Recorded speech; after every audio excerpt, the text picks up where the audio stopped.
Tentang sidang Nadiem Makarim, minggu lalu juga kita singgung, Pak. Ada yang menjadi lagi-lagi perhatian publik, sidang putusan setelah kemarin, itu ketika kuasa hukum Nadiem Makarim, Ari Yusuf Amir, memprotes, Pak, karena dia tidak diberikan oleh jaksa hasil audit BPKP.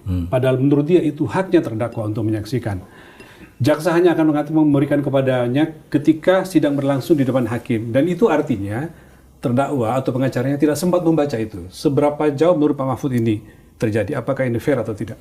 Seharusnya itu sudah diterima oleh Nadiem dan atau pengacaranya sebelum sidang. Karena di dalam pasal 143 KUHP yang lama yang berlaku bagi hukumnya Nadiem ini menyebutkan pada saat pelimpahan perkara ya dari kejaksaan ke pengadilan itu harus diserahkan surat dakwaan itu naskah dakwaan beserta lampiran-lampiran pendukungnya termasuk alat buktinya. Nah, di situ termasuk di situ lampiran-lampiran itu hasil audit, hasil perhitungan kerugian negara atas perkara, atas kasus yang didakwakan itu.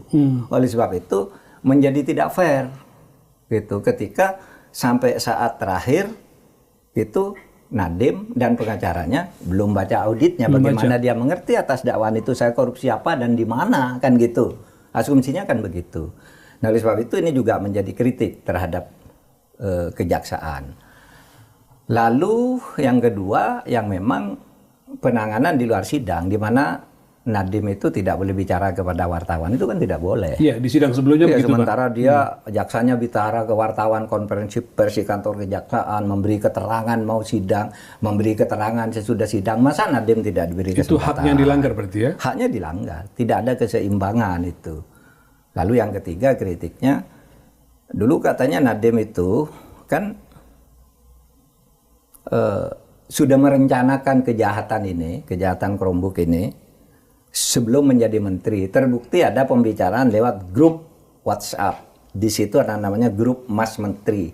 Di situ ada pembicaraan seakan-akan Nadiem merencanakan Chromebook itu sesudah nanti jadi menteri karena saat itu sudah dipanggil Mas Menteri. Ternyata itu tidak pernah ada. Dan di dalam dakwaan jaksa tidak muncul. Padahal itu dulu kan yang menyebabkan masyarakat. Yang ramai dibincangkan publik itu karena dianggap sudah dibikin grup WA untuk membahas rencana memiliki Chromebook. Padahal dulu Nadiem terpojok oleh soal itu kan, masyarakat dan kita semua jadi percaya, oh kalau begitu memang benar ini gitu. Ternyata tidak ada. Dan Nadiem dalam dakwaan tidak ada ya? Tidak ada dakwaan dan Nadiem sendiri mengatakan, mana ada itu, di mana katanya. Dan memang tidak muncul di dakwaan. Nah itu tidak fair menurut saya, kejaksaan. Meskipun itu barangkali bukan kejahatan dari kejaksaan ya, tapi itu tidak fair dalam sebuah persidangan di mana terdakwa semula tersangka semula kemudian menjadi terdakwa diperlakukan begitu. Sidang-sidang masih panjang.